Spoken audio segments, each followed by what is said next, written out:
სახელითა მამისაითა და ძისაითა და სულისაწმინდისაითა ჩვენთან არის ღმერთი.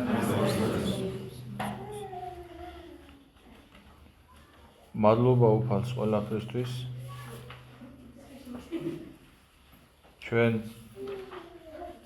ბასილი დიდის წირვა შევწირეთ, აღვავლინეთ წირვა ბასილი დიდის და აქ ერთ ადგილას ერთ-ერთ საიდუმლო ლოცვაში ჩვენ ვამბობთ, რომ მადლობა უფალოო, რომ მადლობის შეწირვა გვასწავლეო ჩვენ. აი ამისთვისაც გვიღირს ჩვენ მადლობა და მე ვფიქრობ, რომ ამისინაც შეგახსენეთ, არ მახსოვს წმინდა გიორგიში ვიყავით თუ აქ წმინდა ნინოს ეკლესიაში, მაგრამ მე ვფიქრობ, რომ ცოტა უფრო ხშირად უნდა შეგახსენოთ, აი რა. საერთოდ თქვენ შეიძლება ფიქრობთ, რომ ჩვენ აი დიდი ხანია დავდივართ ეკლესიაში, უკვე ბევრი რამე ვიცით, ბევრი რამე გავიგეთ. წირვას აქვს ძალიან დიდი და ღრმა მნიშვნელობა და განმარტება. ბასილი დიდის წირვის დროს არის ერთ-ერთი ლოცვა, სადაც წერია ესეთ სიტყვები, რა არის წირვა, რას აღვასრულებთ ჩვენ. ზოგადად წირვაზე რომ მოდივართ, რა ხდება და უფალმა მოგცა ესეთი მცნება წირვის და ზიარების შესახებ. ამას ყოფთით მოსახსენებელად ჩემდა. რამე თუ რაოდენ გზისა სჭამდეთ პურსა ამას და სასუმელსა ამას მიდეთ, სიკვდილსა ჩემსა მიუთხრობდეთ და აღდგომასა ჩემსა აღიარებდეთ. ესე იგი ჩვენ ვინც ვიკრიბებით აქან კაცობრიობისთვის განკაცებული და ჯვარცმული ქრისტე სამყაროს არ ახსოვს, სოფელს, ამას სოფელს არ ახსოვს. ამას სოფელში გულისხმობ იმ სოფელზე, შოთა რუსთაველი ამბობს, სოფელო რაში განხარ, რას გვაბრუნებ, რას ნეგჭირსავ. ესე იგი, ჩვენთვის განკაცებული და ჯვარზე მომკვდარი ქრისტე ამას სოფელს არ ახსოვს. ვის ახსოვს? აი ამ მცირე კრებულს, რომელიც ვიკრიბებით და სიკვდილსა მისა მიუთხრობ და აღდგომასა მისა ვაღიარებთ.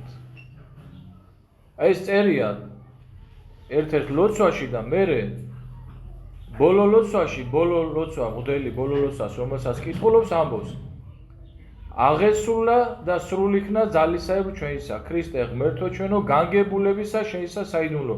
რამე თუ პოვეთ სიკვდილისა შენისა მოსახსენებელი, ვიხილეთ აღდგომისა შენისა სახე.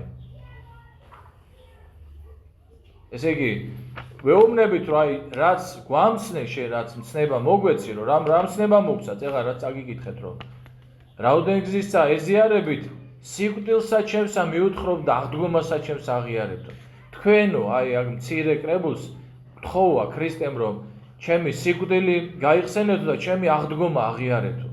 აი რატომ ზულთ მორწმუნე ადამიანები, რატომ ზულს აი პანდემიის დრო გავიხსენოთ. რა უნდოდა ჩვენთან კაცო? მიუხედავად აი ამ ძვინვარე იმისა, ჩვენ თავი გავწირეთ ფაქტიურად და არ გაგვიჩერებია ჩვენი სამსახური, ესე რომ ვთქვა.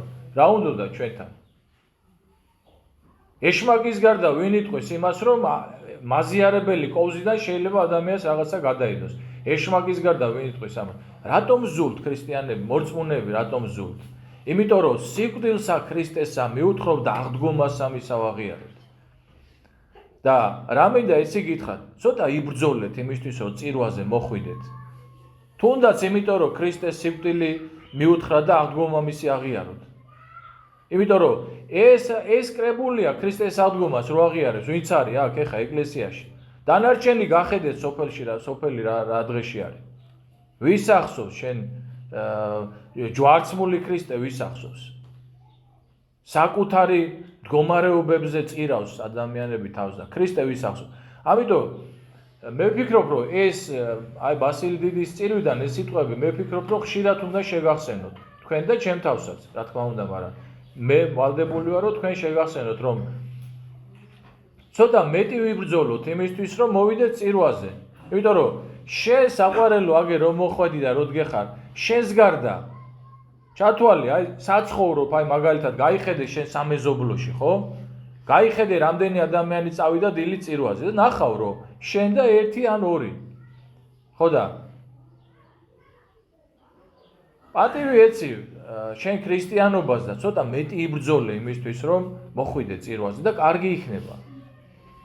უფალი ამას შეიწირავს და მადლს მოგცემს მადლს. მადლი რა არისო ეხლა თუ იკითხავთ ხო მადლი ყველაფერია აბსოლუტურად.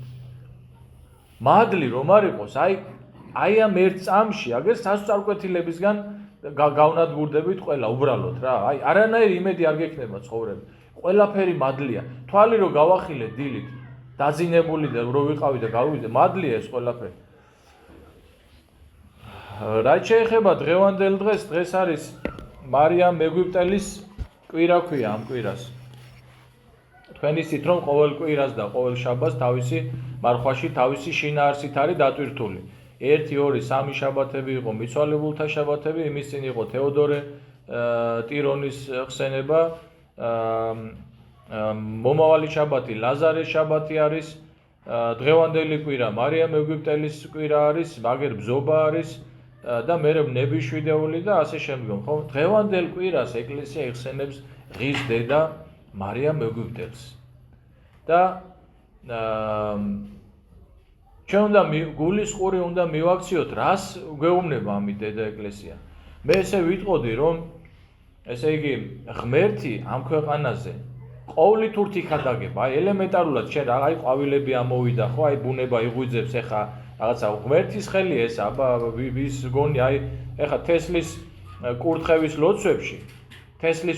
ლოცვებში ესე წერია რომ აკურთხე უფალო ესე იმიტომ რომ ჩვენ კი არ ფიქრობთ იმასე რომ მიწა თავისით აღმოაცენებს ამ დათესილსო რომ შენ ამოყავსო. ანუ ღმერთი ყოვლით ურთიქადაგება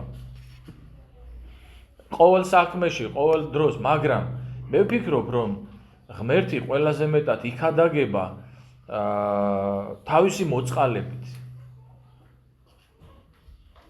და იმ დიდი სიყვარულით, რომლითაც უყვარს ადამიანი ღმერთს. აი, ამით ყველაზე უფრო იქადაგება და ჩვენ თუ დავაკვირდებით ჩვენ ცხოვრებაში, ჩვენ ცოდვილები, უღირსები, ხო? დავინახავთ, რომ თვითონ ჩვენ ცხოვრებაში ისე ხმამაღლა იქადაგება ღმერთი.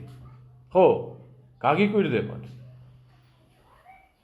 აი დღევანდელ დღეს, აი ყურე რაზე გვაფიქრებს ჩვენ დღევანდელი დღის წმინდანის ცხოვრება, ეხლა მარიამ მეგვიპტელის ცხოვრება თუ არ წაგიკითხია თქვენ, ხო?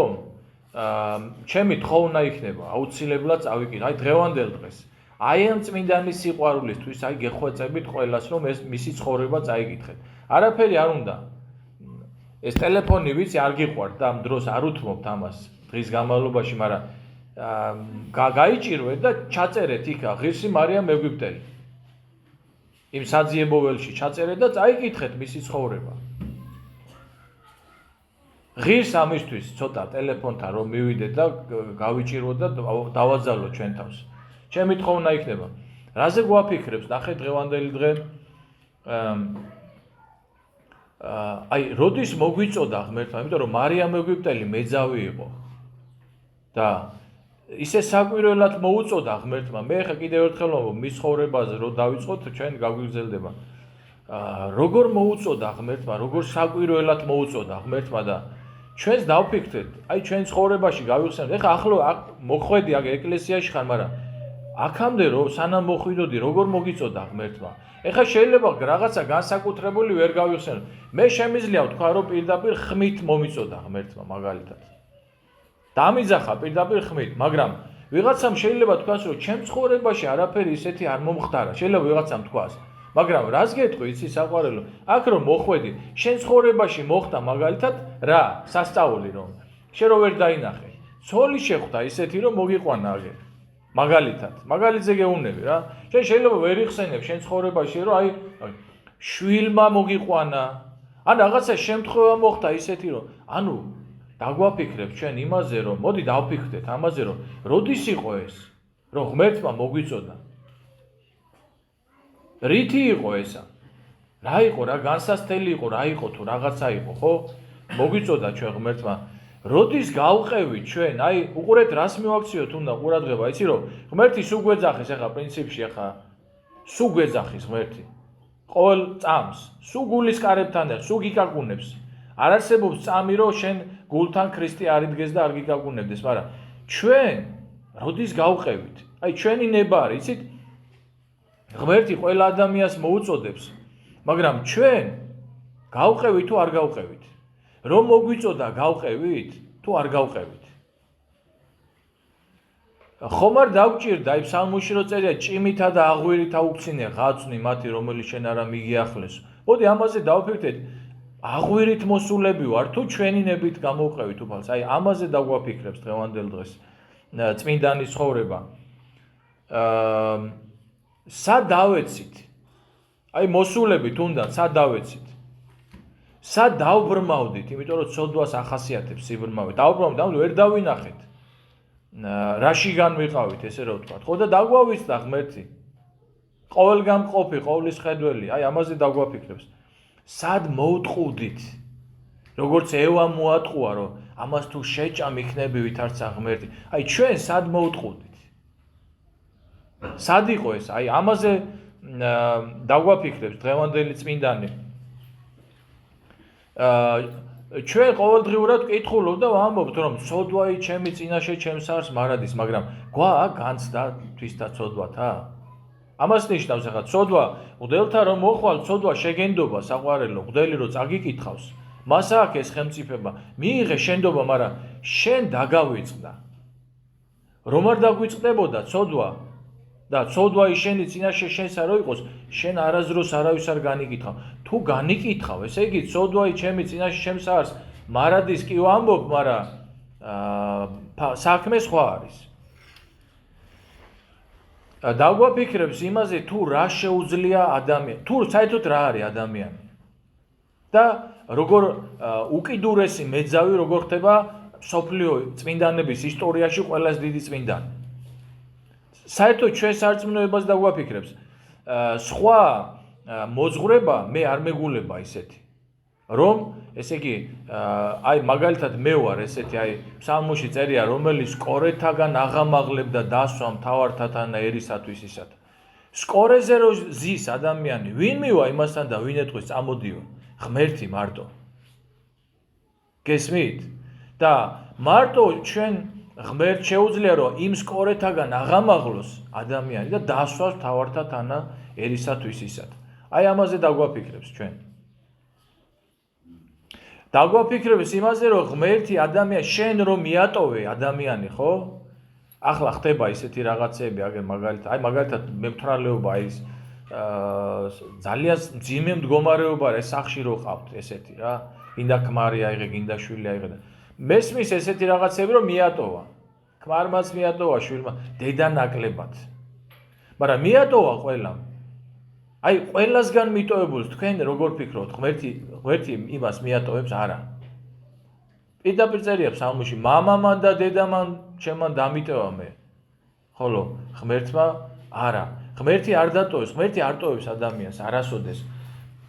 ცხოვრებას რო წაიკითხავთ, აი ეს რასაც ახლა გელაპარაკებით, მიაყოლეთ იმას რა. მე იმას გელაპარაკებით, რაზეც უნდა დავფიქრდეთ ჩვენ და ცხოვრება თქვენ წაიკითხეთ ახლა მარიამ მოგვიტელის ცხოვრებაზე ამ ფორმატში არ მე მგონია რომ ახლა საკმაოდ გაზრდილი ვარ ჩვენი მრევლი რომ ახლა აქედან ცხოვრებაზე არ თქვენ წაიკითხეთ. წაიკითხავთ ხო? მაძლევთ პირობას ხო? არ მაძლევთ კაცო? ხო? ხო. ხო და აი ამაზე დაგვაფიქრებს დღევანდელ დღეს ჩვენი ეკლესია და მთლიანობაში ყოველ კუთხეში და ყოველ წამს და ყოველ წირვაზე და ყოველ სიტყვაში იქადაგება ის რომ თუ როგორ უყვარს ღმერთს ადამიანი. ეს არის მარიამ ეგვიპტელის საოცარი მისი ცხოვრება, მოგვითხრობს ამას ყველაფერს და დავფიქრდეთ ამაზე. თუ გინდათ რაც გითხარით ახლა თუ დაგავიწყდებათ, მე თვითონაც თქვენ კი არ გეგონოთ რომ მე ამ რაღაცებს აგერ დაწერილი მაქვს, მონიშნული მაქვს ყველაფერი. მე რაზე დამაფიქრა მაგალითად, წავიკითხე მისი ცხოვრება, რაზე დამაფიქრა მაგალითად, ხო? და თქვენ კიდე შეიძლება უფრო მეტი და უფრო სიღრმისეულად ხარისხი კი არ განსაზღვრავს იმას, რომ ადამიანმა სიღრმე დაინახოს. შეიძლება შენ ისეთი გული წაიკითხო, რომ ჩემზე მეტი დაინახო და მოხვიდე და აქეთ მიხადაგო რაღაცა და სიამოვნებით მივიღებ, რომ იცოდეთ მაგასაც. მაგრამ წავიკითხოთ და ვნახოთ.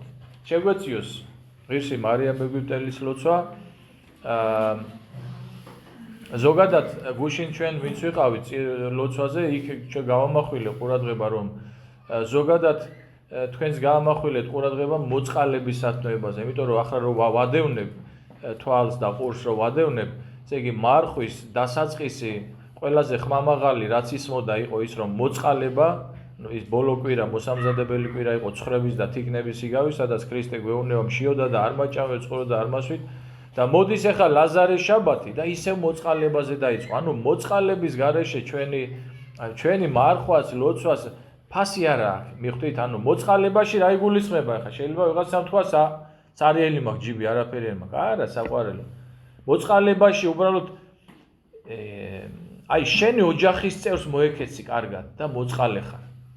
იმიტომ რომ ის ადამიანია და ვინიც ის რა ტკივა შიგნით და როგორ უჭირს. მოეკეცი იმას კარგად და დიდი მოწყალების საქმე გაიკეთებია. და სხვა კიდე მრავალი მოწყალება რესურსის და შესაბამისად უნდა გავცე ჩვენ და რესურსი მოწყალებისთვის აბსოლუტურად ყველას გვაქვს. აბსოლუტურად. რაღაცა ყველას გვაქვს ისეთი, რისით შეგვიძლია სხვას დავეხმაროთ. მივაქციოთ ამას ყურადღება. უბრალოდ მე კი არ გეუბნებით ამას. თვითონ აი ჩვენ მოსაძებნი არაფერი არ გვაქვს. ეკლესია კიდე იმიტომ არის დიდებული, რომ აქ რომ მოდიხარ, ხო? ეს მარგალიტები აქ არის. გაშლილია, გაბნეულია. თავარია რომ შენ მოხვიდე მარტო და დაინახავ. ჩვენს გეხმარებით უბრალოდ იმაში, რომ ესენი დაინახოთ, თორე თქვენს უბრალოდ თქვენ ახლა ჯერ არ ხართ ისე, რომ აი საკითხავებს ბოლომდე მიწვდეთ და მოусმენთ. გეხმარებით უბრალოდ ამაში. მივაქციოთ მოწყალების სათნოებას. ყურადღება და ჩვენ გუშინ აღვნიშნეთ, რომ აი დავსვით კითხვა, რომ აი მოვედით ლოცვაზე, წირვაზე, ხო დავუშვათ, დავესწარით ლოცვას, დავესწარით წირვას. რომელი ლოცვა გესმით ყველაზე უფრო ხშირად? უფალო შეგვიწყალე. ამით დედა ეკლესია ჩვენ რა შეგვახსენებს ისიც, რომ ბოლოს ეს რჩება მარტო. ბოლოს განვიძარცვები, მთელი დიდებიდან, მთელი პატივიდან, მთელი ღირსებიდან, მთელი ყველაფერი აბსოლუტურად შიშველი დადგები უფლის წინაშე და ერთადერთი რაც დაგჭირდება, რომ უფალს ეთქვი, რომ შემიწყალე უფალს. და სათქმელი არ გექნება არაფერი. ხო და უფალი რას გვეტყვის? შენ შეიწყალე? და შენ თუ შეიწყალე, მე შეგიწყალე. აი ამას მივაქციოთ ყურადღება, უკვე მივუახლოვდით აღდგომის ბრწყინვალე დღესასწაულს. რა გითხრათ, რით გაგახაროთო და ახლა არ გეგონოთ ახლა აქამდე ბრძოლები იყო, ყველამ კარგად ვიცით, მაგრამ უფრო მეტი იქნება. ნებიშვიდეულში შეიძლება ესეთი ქარიშხალი დატრიალდეს, რომ სადაც აქამდე არ წაგი ფორხილებია, ეხა აქცე შეიძლება და ხიზლად ვიყოთ. მეოხებითა, ღირსისა, დედისა ჩვენისა, მარიამ ეგვიპტელისათა და წყალობითა და მოწყალებითა, უფლისა ჩვენისა იესო ქრისტესითა, რომლისა თანა მამასაშვენო დიდება სული წმინდით ურთ, უგონითი უკუნისამდე. ამინ.